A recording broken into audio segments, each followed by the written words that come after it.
Yes. All right. Well, listen, thanks for having me, Professor Martinson, and the Criminal Justice Club said it's definitely Ocean and some Kean. And so what I wanted to do is share some information regarding restorative justice and then have sort of a dialogue. You should know, the last 2 days I was with two of my friends, Dave and Charlie, in Atlantic City at night. We don't see each other often. And the irony is that Charlie is an atheist, very adversarial to religion. And Dave is very evangelical, very positive attribute of religion, but we get along really, really well. And so some of the work that I do as a coordinator of criminal justice at Kean, teaching it, I also am a chaplain. So I wear some of the chaplain outfit that I have. And what I want to encourage you to expand your toolbox, criminal justice, right? Think outside the box and sort of be the bridge between atheists or humanists and evangelicals or very religious people, right? And basically is listen to what's going on and try to provide some healing. Listen, love is the motto. Some would say this is soft on crime. Others would say it would be smart on crime. So it doesn't negate criminal justice, right? It's not abolitionist. It's basically you're trying to force people to be free. And you punish people, you correct people, corrections, out of love and out of compassion. So what you want to do is take the 10-20% of people who are pathologically problematic, and you have carceral facilities for them, right? We'll always have that. They call it corrections department or reformatories or penitentiaries, serve penance. Now part of that will be a clerical privilege. It comes up from the clerical privileges that in the Middle Ages really priests had. And then the Quakers in Pennsylvania wanted to make everyone a saint, or everyone is a cleric. And then you have Eastern State Penitentiary that started in Philly that you should all be aware of. One of the earlier works, 1980s, of this restorative justice movement is a work by criminologist William Chambliss. He wrote an article saying Saints and Roughnecks.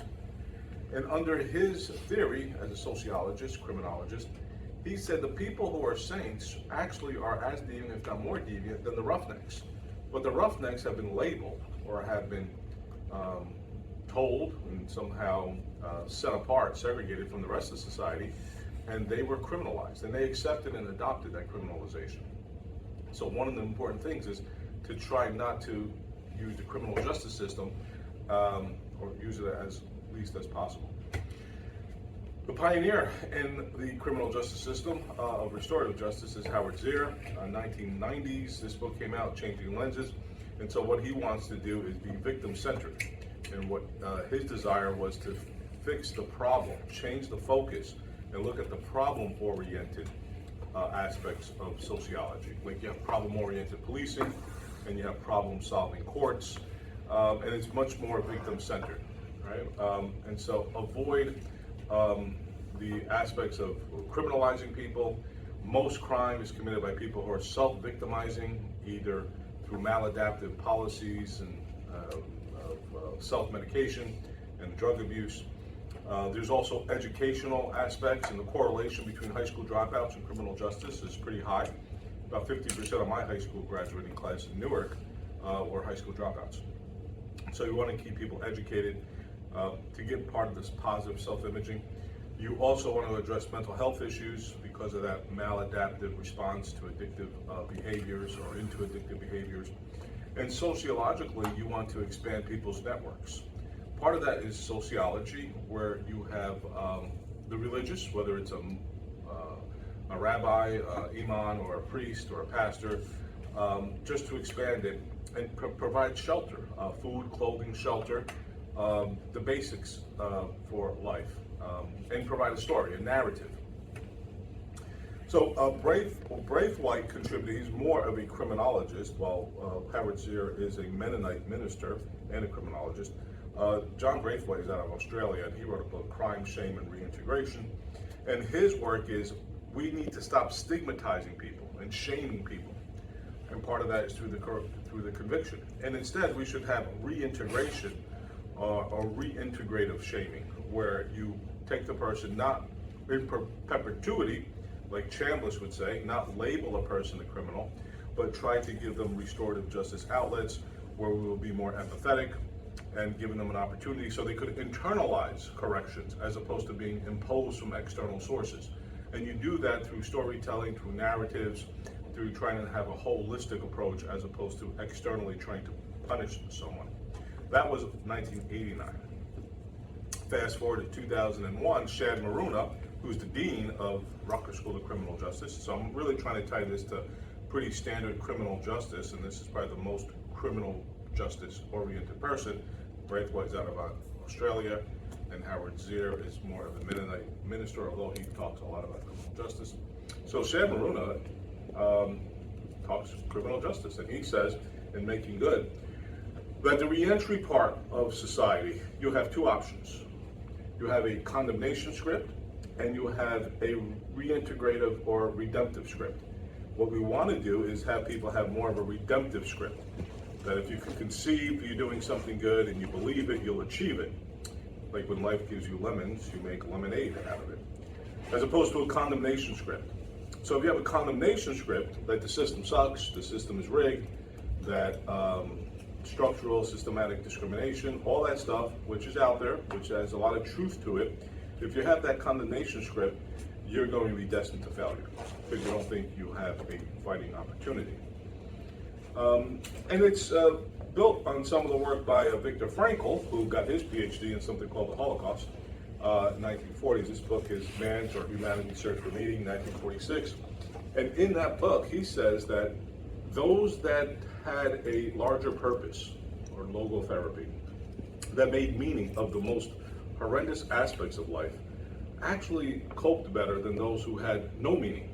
So make meaning of the worst parts of your life. Don't forget it, don't suppress it, but make meaning of it. And that's what Shad Maruna calls the convicted person to do, or the inmate.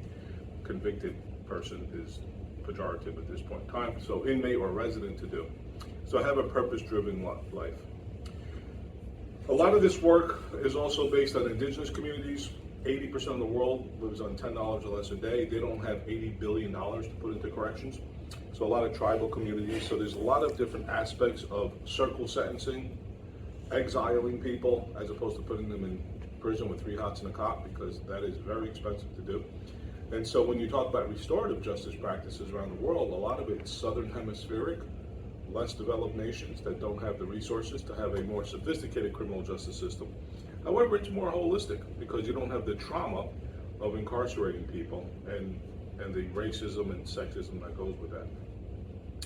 Part of it is that the criminal justice system, as we have lived through it, according to Lloyd LeConte, who is an anthropologist, sociologist from California, it's that it's intentionally there to marginalize poor people, right? In addition to the race aspect, there's a social economic status aspect. And so what we need to do, once again, is find other ways to address the issue as opposed to going the criminal justice traditional punitive route right away. For those of you who are more punitive in nature, we did that from 1970 to about 2000. Levinson, I think his name was, sociologist, wrote Nothing Works, so imprisonment. The problem was, he did commit suicide a few years after saying that in New York City, jumping out of a building. And he met, I think his name is Levinson, Martin Levinson. And he said, nothing works, especially incarceration. That was an interpretation. The practical aspect is incarcerate more people. But in reality, he's saying it's not going to work, it's going to further traumatize people. So we had that era from 1970 with the Rockefeller drug laws, 1980 with Reagan building prisons, 1990 with Clinton filling prisons. And so that punitive aspect changed to the last 20 years, 2 decades, to more restorative justice, problem-solving policing, problem-solving courts, more restorative because it is more sustainable. And so instead of having retribution and incapacitation, which are 2 very strong punitive aspects of criminal justice, or penology, the study of punishment, we are focusing much more on rehabilitation and deterrence. And rehabilitation and deterrence are pillars of the restorative justice movement, to rehabilitate and to deter people. So that's a very quick and dirty aspect. 10 minutes or so, I hope? Yep. Really? Yeah. I have to clean it up a little bit, and I'll use your comments hopefully to clean it up. Thanks.